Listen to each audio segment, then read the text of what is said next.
of Viveka Chudamani. And the verse goes like this: Na yogena na sankhyena karmanano na vidyaya brahmat ek brahmat mekatva bodhena moksha siddhyati nanyatha. So the verse essentially is emphasizing, underlining the need for realization, which is neither intellectual nor yogic, nor through upasana, nor through the kind of Sankhya kind of vichara, but a direct realization of the fact that the Jiva and Brahma are actually one. That ultimately in this whole universe, the only thing that is real is the Brahman. Everything else are Vyavaharika Satya. We do not reject the samsara is completely delusional. The samsara prevents us from seeing the underlying reality, but that doesn't make the samsara completely false. The samsara here is a pratibandhaka if we do not know the path. If we know the path, it is sahayaka. How does it work? So you have to go to a temple, and there is a trekking route to go to the temple. But if we do not know that trekking route, where it starts and how to negotiate our movement and how to follow the trail and reach there, then the jungle and the mountain through which we have to trek becomes an obstruction. But if we know the path, it becomes sahayaka, because that's the only way you can reach the temple. The temple is on the other side of the jungle. Similarly, the sansara becomes sadhaka, not badhaka, provided we know how to negotiate our participation in this. And this has been explained by Bhagavan in Bhagavad Gita. We have to do nishkama karma, we have to do upasana, we have to do surrender and Ishvara Arpana Buddhi. And we have to have good amount of control on our indriyas and our manas, and we have to try and be somebody who is in samsara, not affected by it. We are using samsara for our own purification so that we have a deeper, more truthful understanding of our existence, and we are able to realize the Brahman, which is essentially realizing the oneness of us and the divine principle. That Ishvara and we all are actually divine. We can get it if we participate in this samsara in the rightful way, according to the advice of the gurus and the sastras. Therefore, we have done the sadhana chatushtaya. We try to perfect the sadhana chatushtaya: viveka, vairagya, samadhamadi, sattva, sampati, and mumuchitvam. And then we are coming here to understand about this Viveka Chudamani, this beautiful text. He's saying that you can try, but please understand that if you do not take medicine, if you do not see the moon yourself, nobody can show it to you. So the beautiful thing is, from verse 51 till 55, you found a lot of clarity that end of the day, the responsibility for enlightenment, the responsibility for having a greater, more fuller experience of our life on earth lies with us, because nobody else can give it that. Somebody can remove a heavy load of material burden on your head, but nobody can remove the burden of ignorance. We have to remove it ourselves. Somebody can show us the path. Somebody can narrate what the moon looks like, but we have to see the moon to relish, to celebrate the moon. And that is what he's saying. Na yogena. Now, yoga shastra janya jnanena, that is yogena. You cannot get moksha and liberation. We have discussed that again and again. You may enter into a state of equanimity for an hour, for 2 days, for 20 days, for 100 days, sit in deep meditation. But when you come back to samsara, the laws of attraction and aversion, raga, dvesha, will start working on you again. That is called Purusha Tantra. Kartum, akartum, annatha kartum, sakyate. So you are able to either do in a particular way or avoid doing it or do it in some other way. That is within you. But once you see a book as a book, no one can confuse you any further. Similarly, once you see the truth of the universe through vichara, through proper analysis, not blind belief in the text, you read the text, but you also sort of meditate on them, and you have a comprehensive, faithful understanding of what is written there. You adapt it to your own life. Then you have a very intimate personal realization of the truth. And then he's saying na sankhyena. So the sankhya yoga, they're both kind of interrelated. The yoga is the practical application of the philosophical principles of Sankhya.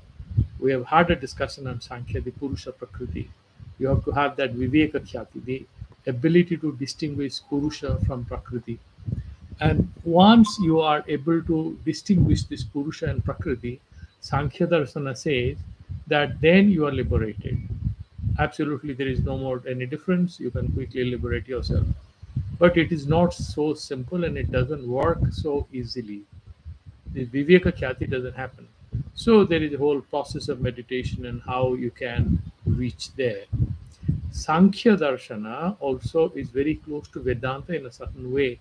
And we saw that in Bhagavad Gita. Bhagavan talks about Purusha, Prakriti, and all that. But even this Purusha, Prakriti, Viveka Khyati will not give us ultimate liberation as per Vedanta, as per the Vedic texts. Why?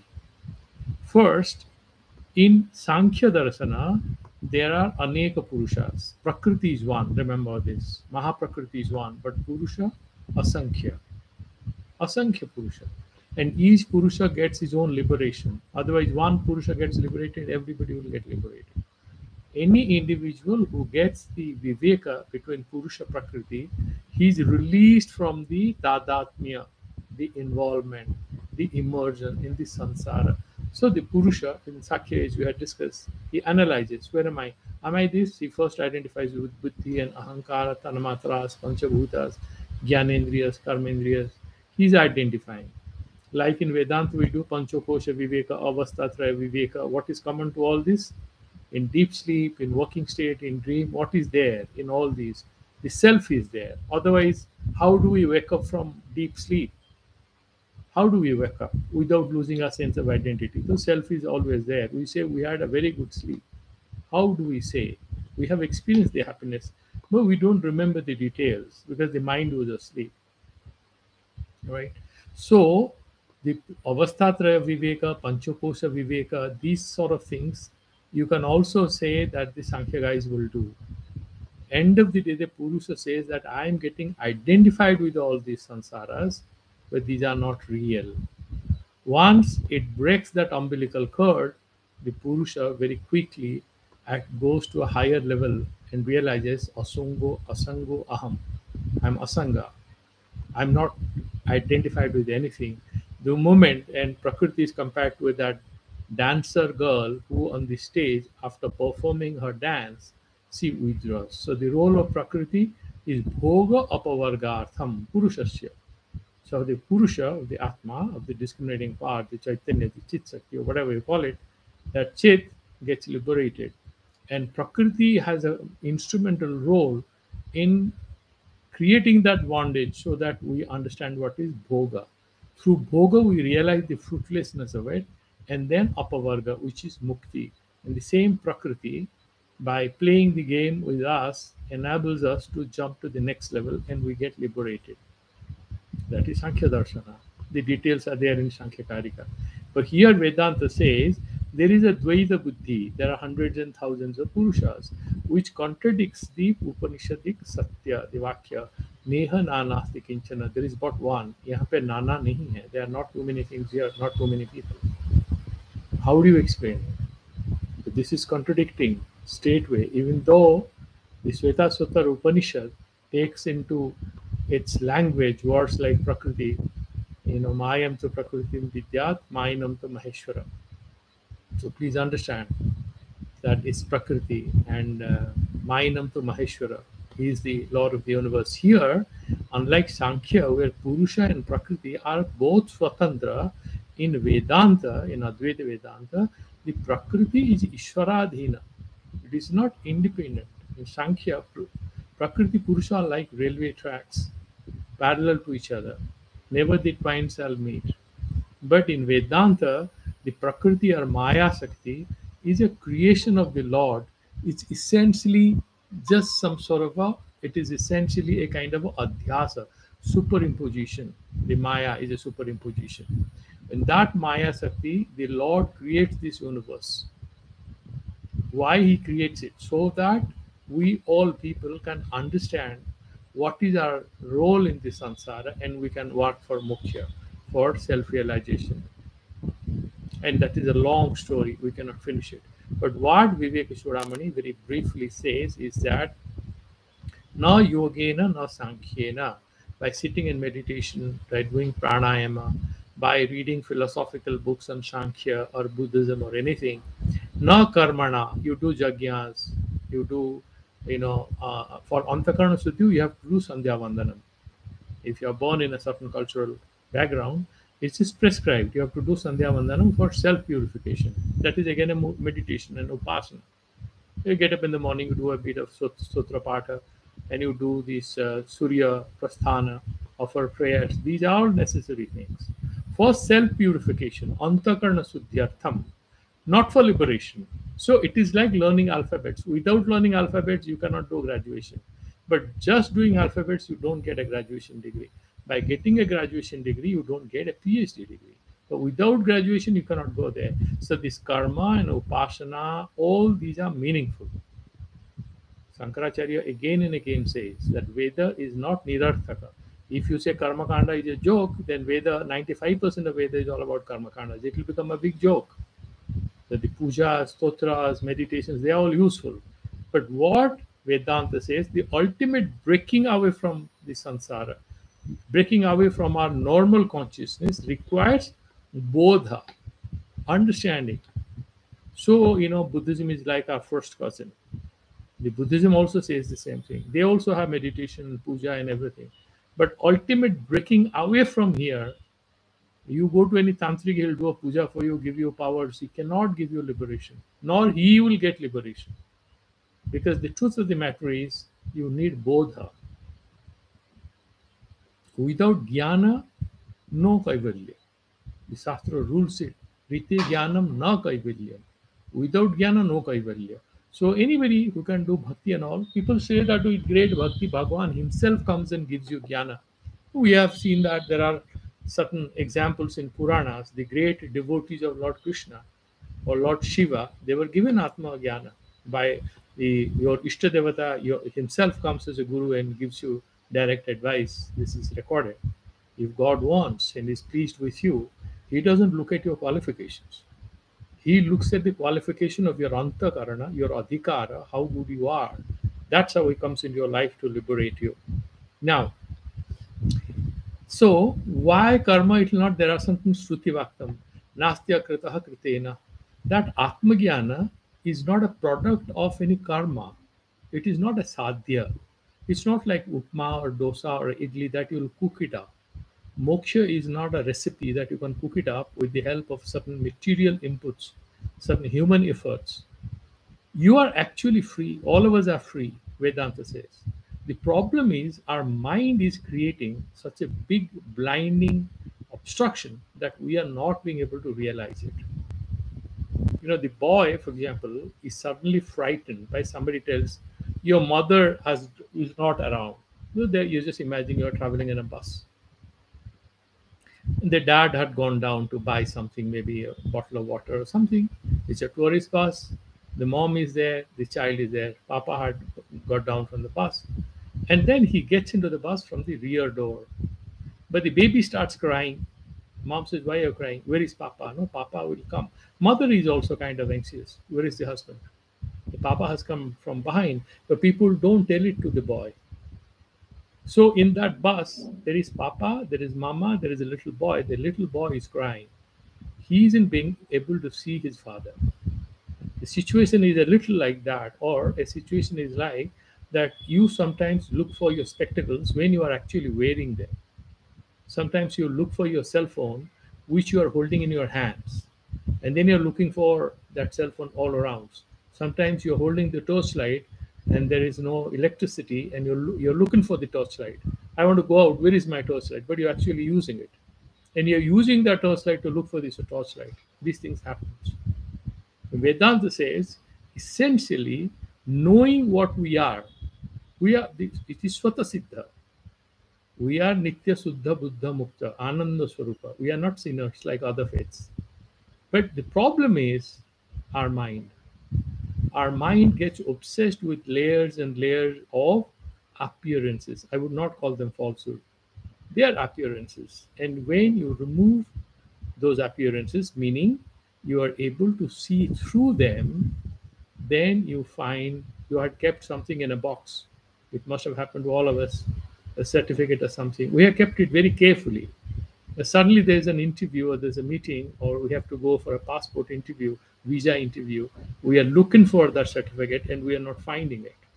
You're going for a property registration. You are not finding that land record and you are very agitated. But you are securely kept it at a particular place. You are not being able to remember it. It's like you have your computer, you have forgotten the password. Vedanta gives these kinds of examples to tell us the first we have to have the confidence, the truth is there, and we are verily representing that truth, but we do not even know that it is with us. So Shankaracharya makes fun of a lot of people saying, idam tirtham, brahmanti mudha janaha. The foolish people run around, but the real tirtha is inside yourself. You have to go inside to meditate, and you will have that effulgence, that luminosity inside, that you can feel it. So Vedanta is liberating in the sense it removes all your anxieties by telling you that truth. Doesn't make you egoistic. Essentially gives you a kind of inner belief in yourself. It kind of strengthens your self-belief so that you are not frightened. You'd find in Haridwar, Rishikesh, you have the Vedanta students or sannyasis, all the tantrics and aghoris and all sorts of people, they avoid these Vedantis. They know these Vedanti will not pay any attention. They will study their stuff. They'll go and take a bath in the Ganges, and they'll go to maybe a Shiva temple because they are sannyasis. They'll also go to a Vishnu temple, but they will live this normal life, and they will say, "Why these guys are so arrogant? They think like that. They're very nastikas." But actually, Vedantis are very bhaktas. They are not nastikas, but they have this inner conviction that these finding God is not a matter of walking on the streets or going into a hotel. It's actually returning to the self. And that's a long journey, which is actually very short if our antakarna is shuddha. So they are quiet, they accept it. There is no way to go, nothing to find, but to just look within and do this.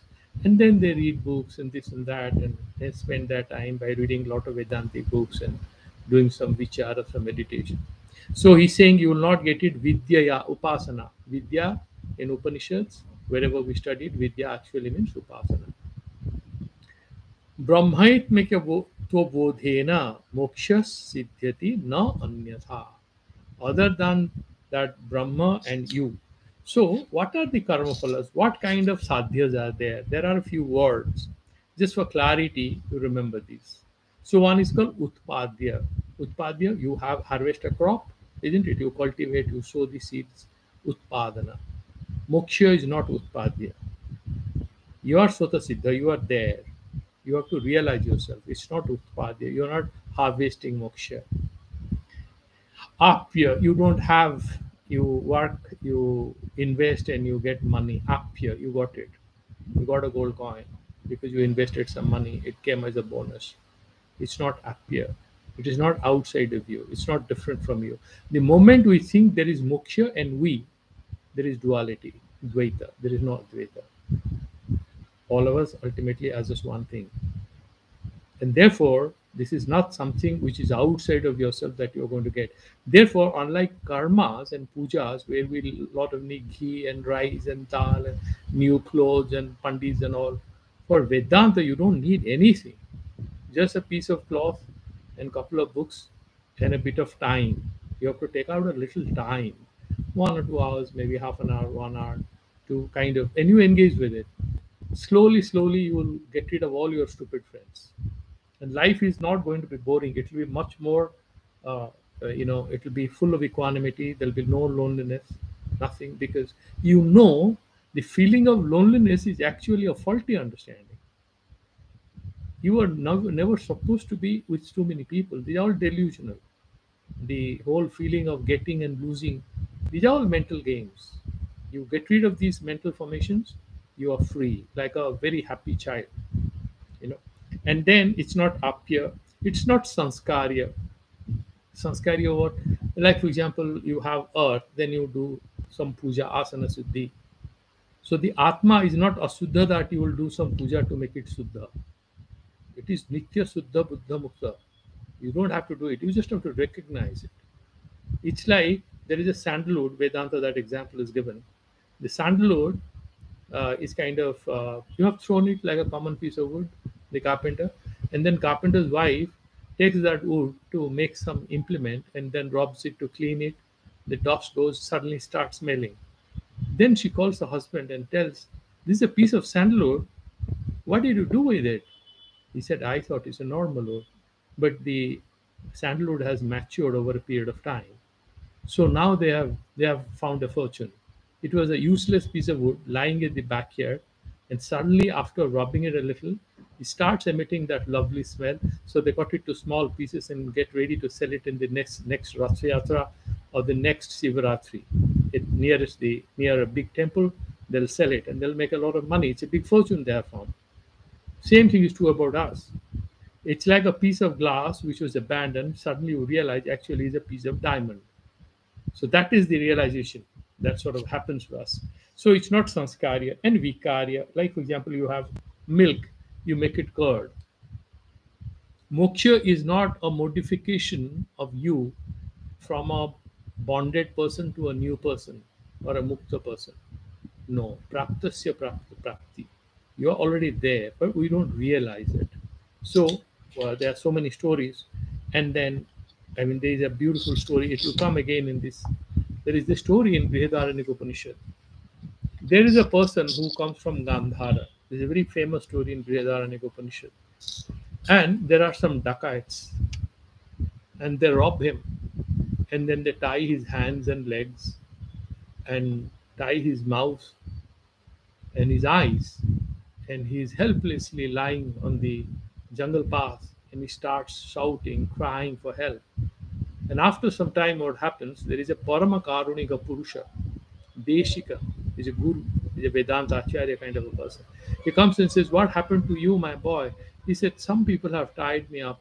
He opens, he unties the ropes, releases him, and opens his eyes, and he says, "This is the path to Gandhar, Afghanistan." And this guy from Gandhara starts walking, but he cannot reach there at once. He goes and taking advice from right kind of matured people on the way, and then pursues this path until he reaches home. Shankaracharya, having written the story, now says that the first guru who sort of releases you is like that guru that you meet in your life who tells, "Where are you lost? That's not the path, this is the one." You start your journey and you meet many more desikas on the path till you have the self realization. The sansara is that set of dacoits which binds our legs and hands and blindfolds us and takes away our wealth. That's self realization. We are born in samsara, bonded, and then we want a direction, way out of it, and that happens when we have a Paramakarunika Deshika, Disha Nirdeshaka, Patha Nirdeshaka, Deshika. He comes and tells us, "Boy, go in this northwesterly direction." And that then we start our journey. So he's clarified that you cannot quickly jump to liberation by doing Sankhya, Yoga, all these paths. Only path is Vichara, Manana. You have to meditate, Shravana, Manana, and Nididhyasana. Then he's making fun of different false moves. There is a beautiful line I had read somewhere. "Before I embarked on life, in the true sense of the term, I made 1,000 false starts. We always make a few false starts in life which are not real. We make a few practice steps. It's like cricket nets, practice in the nets. That's not a match. After a lot of nets practice, you can go and lose your wicket in just one ball. That's what can happen. So he's saying that by acting out that you are on the path of enlightenment, you cannot get liberation. You got to understand that. Showing off and acting doesn't help in sadhana. This he explains in the verse number 59. Vinaya rupa saundaryam tantrivadana saustuvam prajaranjana matram tan na samrajyaya na samrajyaya kalapate. So somebody has a beautiful veena, yaha. You have a beautiful veena, and it's very attractive. So you hold it and you sit in a crowd. You go to a marketplace or a mall. You sit with this lovely veena, musical instrument. Now veena is getting out of date. Let's replace the word veena with a lovely guitar. You have a lovely guitar. You go and sit there. People are curious. How costly is this guitar? Oh, really? It's a handmade guitar. So how much it cost you? You say, okay, 2 lakh rupees. Really? Yes. Or maybe 5 lakh rupees. And some pianos, if you want to have a piano, replace the word veena with the piano, it can go up to few crores. If it's a very good, handmade piano, it can cost you a fortune. So that musical instrument, rupa and saundarya, very attractive. You can attract others' attention. And then you start playing it. There's a string instrument, also piano or guitar or veena or anything, or violin. You play it and people are extremely pleased with you. Does that make you a king? Because Sanskrit word Ranjanath Raja. Who is Raja? Who controls, but another way of looking at it is that he actually does your Ranjana. He pleases you. He enchants you with his presence. Will that ability in you to enchant others give you freedom or give you kingship?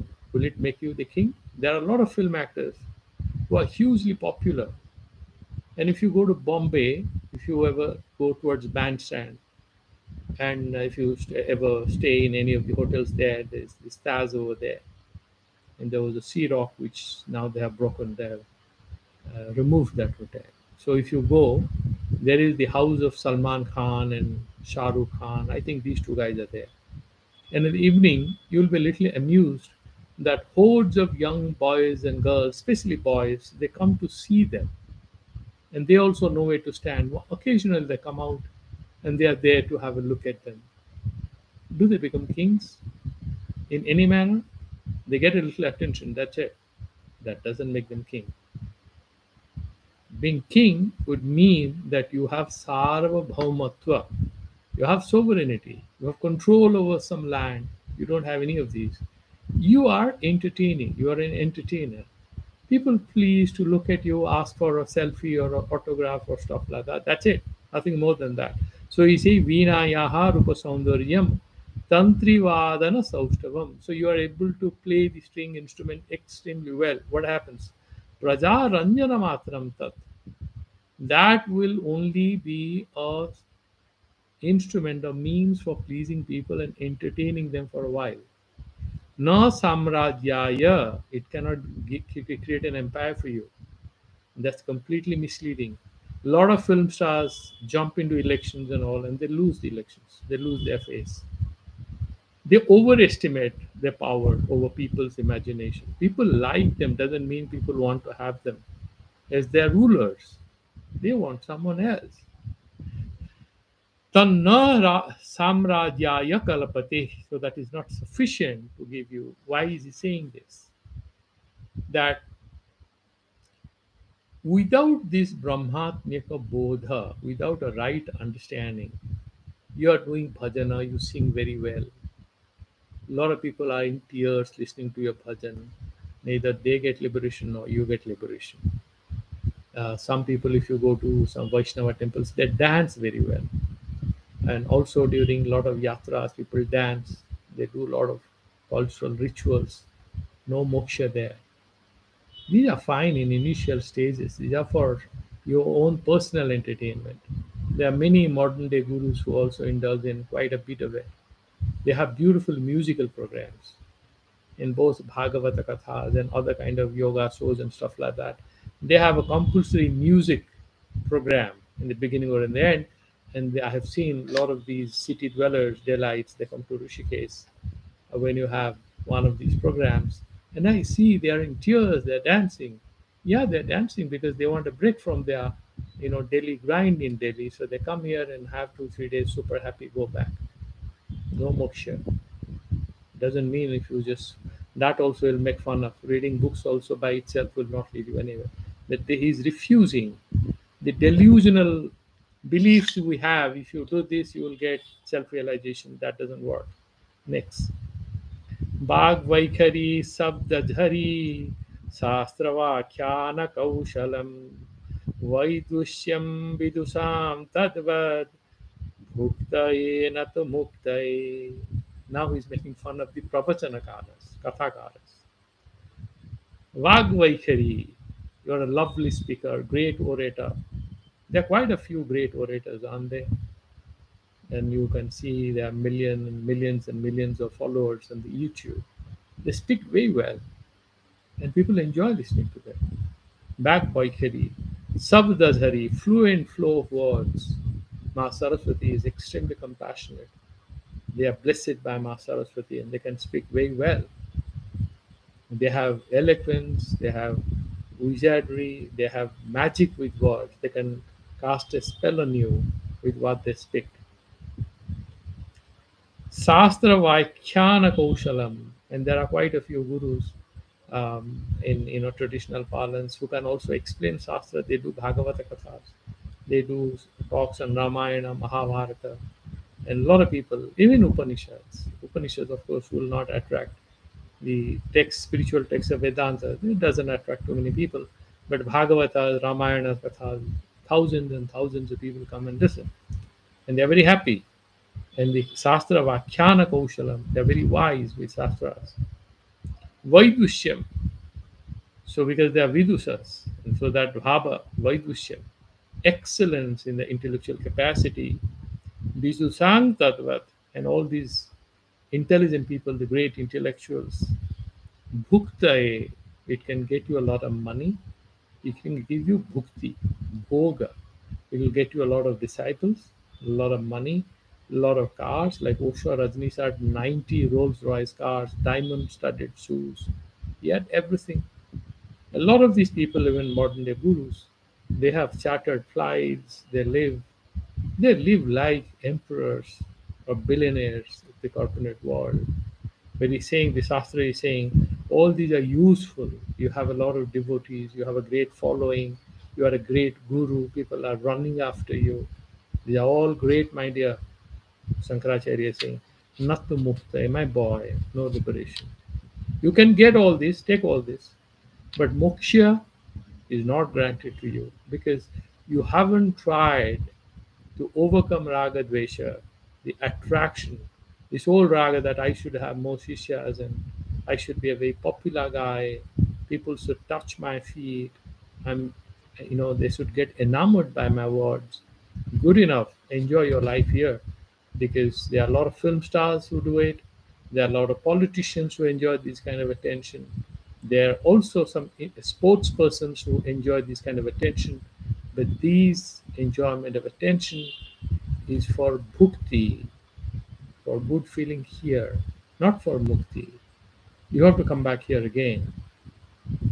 He sort of again makes fun of, now coming to the jnanis, the so-called jnana bhyasis who are studying shastras.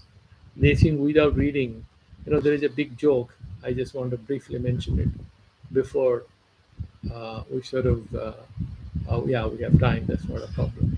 So what happened is that there was this great Sanskrit scholar, and he was on a boat. You must have also read it yourselves. And then there was this great Sanskrit scholar, the Pandit, and there was the boatman. They were crossing a flooding river. The river was swelling, And the Pandit asks the boat person, have you read Bhagavad Gita and Upanishads? He says, no, sir. Okay. At least have you read Bhagavatam? He said, no. You have read Vishnu Sahasranama? He says, no. What have you? Your life is wasted. You forget about Nyaya and Sankhya and Brahma Sutras, difficult texts. You haven't even read Hanuman Chalisa? He said, I remember it partly. I don't have time. He said, really, your life is completely wasted. And they are moving forward. Suddenly there is a whirlpool from the water, that Bhamra, that whirlpool. And suddenly the boatman knows that this boat is going to get drowned. So he said, sir, there is a huge whirlpool here. We are going to get drowned. Do you know swimming? God bless you, sir. Then he jumps into water and swims away. The boat gets drowned along with it is Pandit. The idea of the story is that if you're too proud of your theoretical knowledge of concepts and ideas, you're missing out on life. But here he's saying even something greater.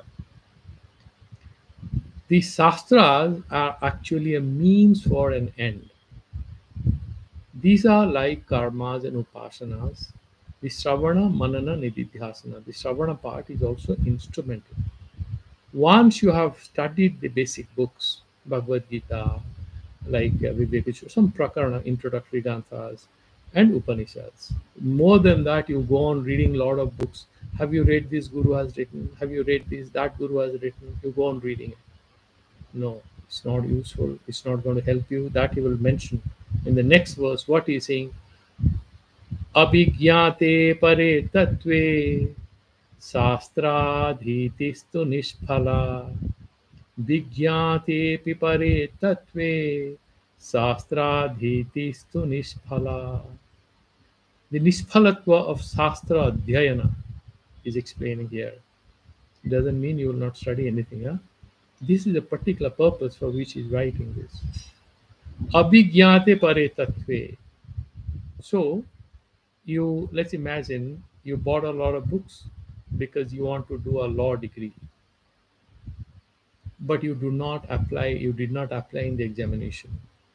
Will you get the degree? Last paper, jurisprudence, which is very difficult, you did not take it. Will you get the degree? No. So all your purchasing of the books and all are fruitless. Similarly, you have books on Upanishads and Vedas and everything. But avigyate pare tattve, if you are unable to know the ultimate truth, which is what? All of us are one.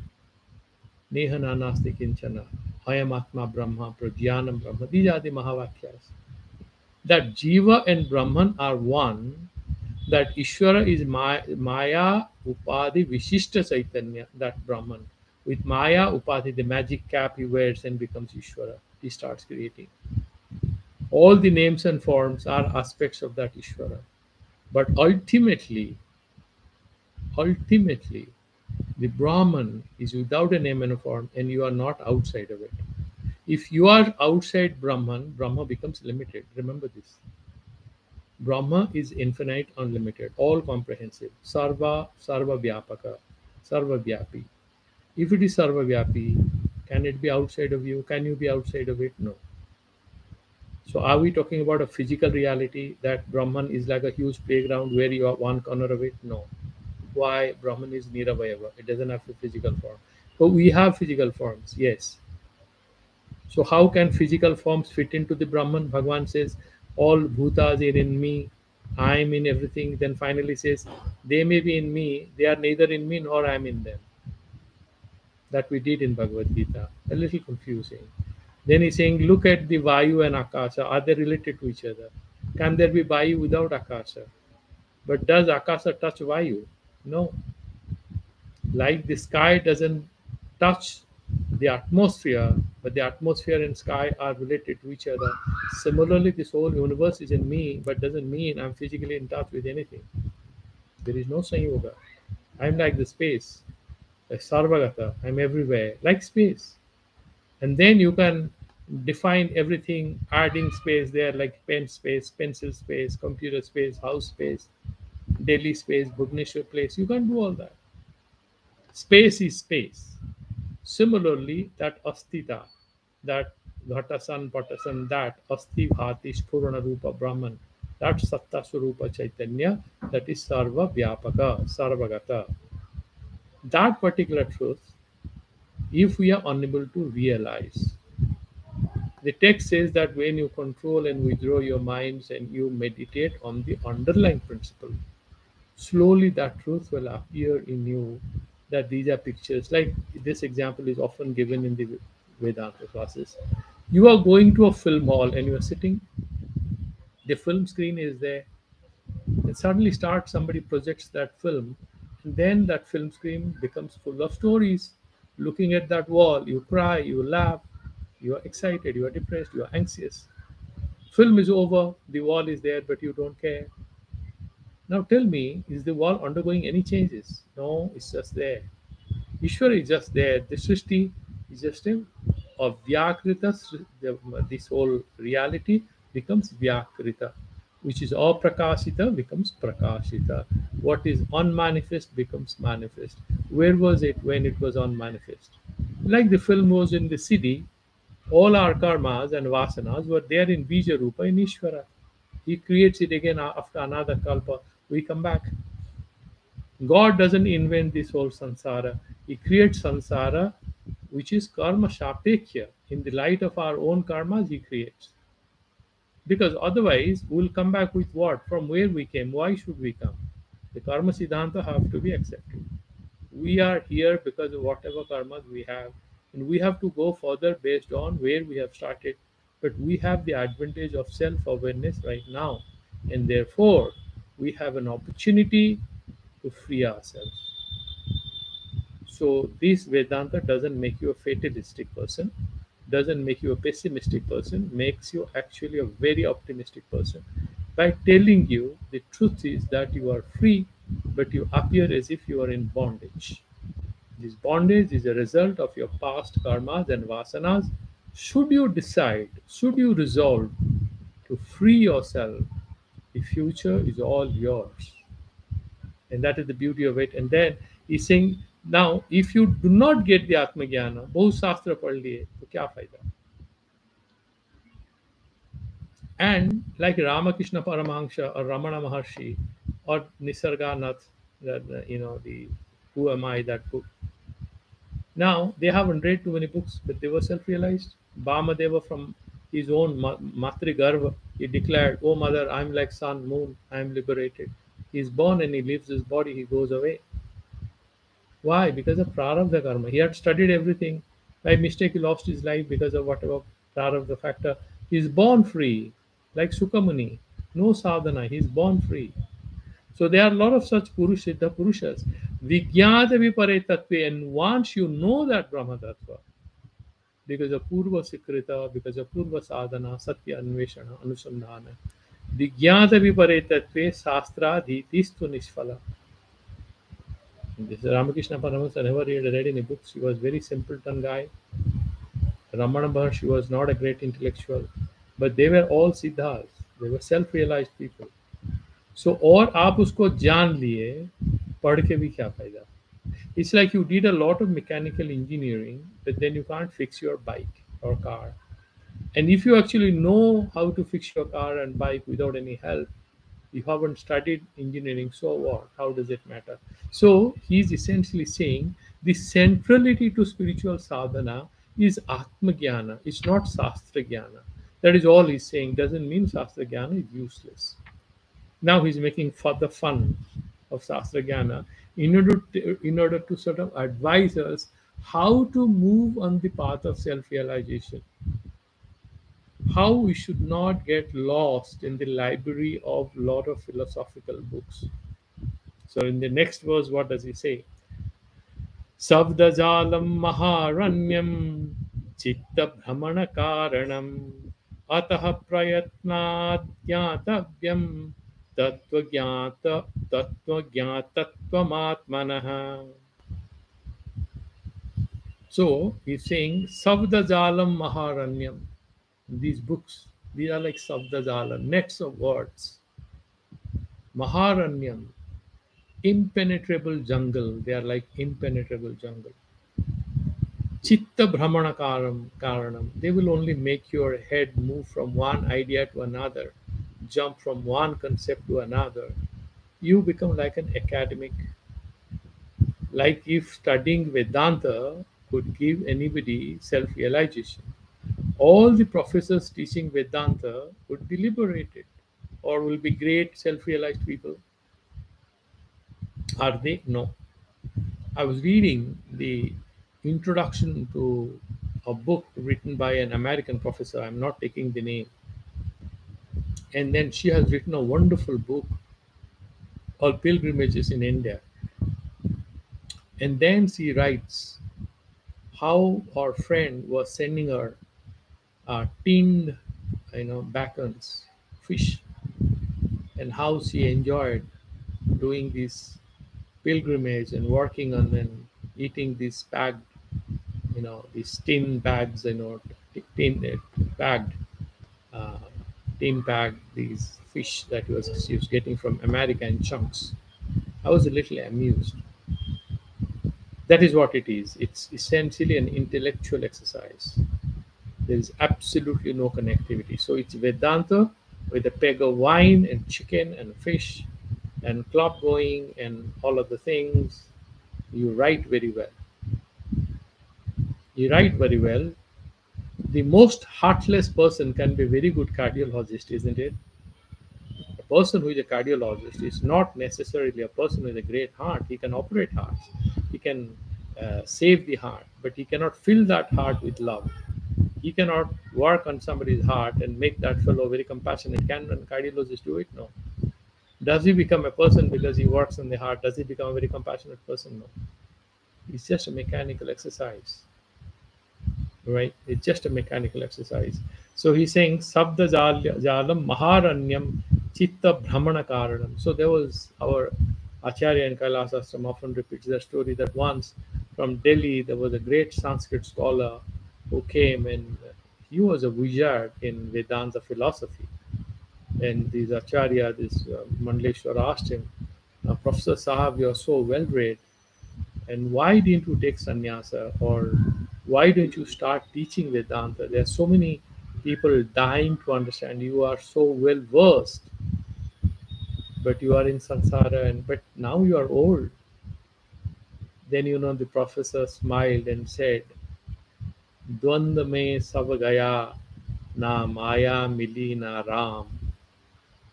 ना संसार को उपभोग कर पाए, वेदांत पढ़ते रहे, सो ना हम माया को भोग कर पाए ढंग से, ना राम का तलाश में रहे। पढ़ तो रहे थे, राम में मन नहीं था। राम कहाँ से मिल जाए?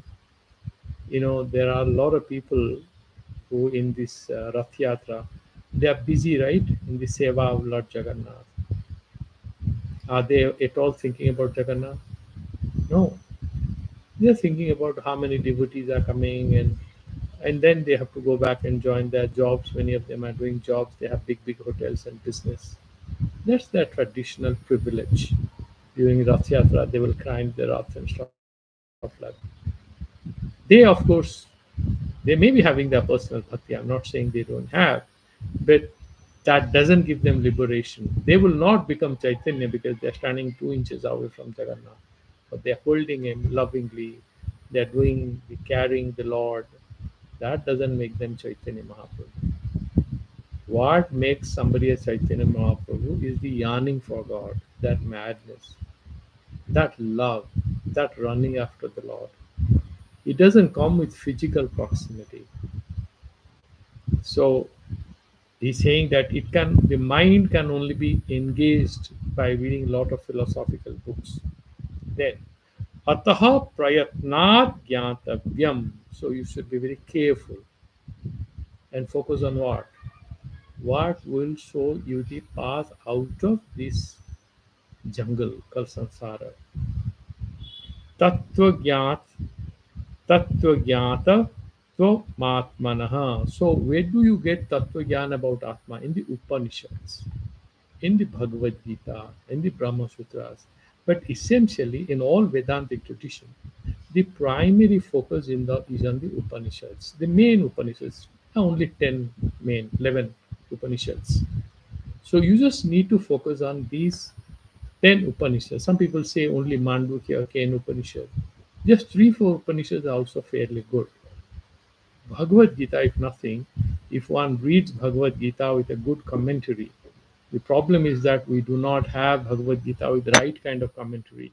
But if you read a Bhagavad Gita with proper kind of commentary and get into the words, that one book is also enough to give one liberation. So you don't have to read 25,000 books to get to know what is Atma. One book is in fact great. It's good enough. Like Ramana Maharshi used to just, sort of read that book called Ribhu Gita, and he wrote of just 1 or 2 stotras he wrote.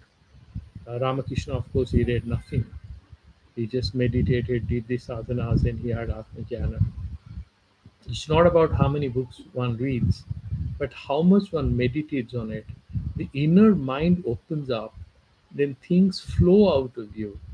You don't have to necessarily exert a lot of intellectual energy to have a self realization. That is what it is saying.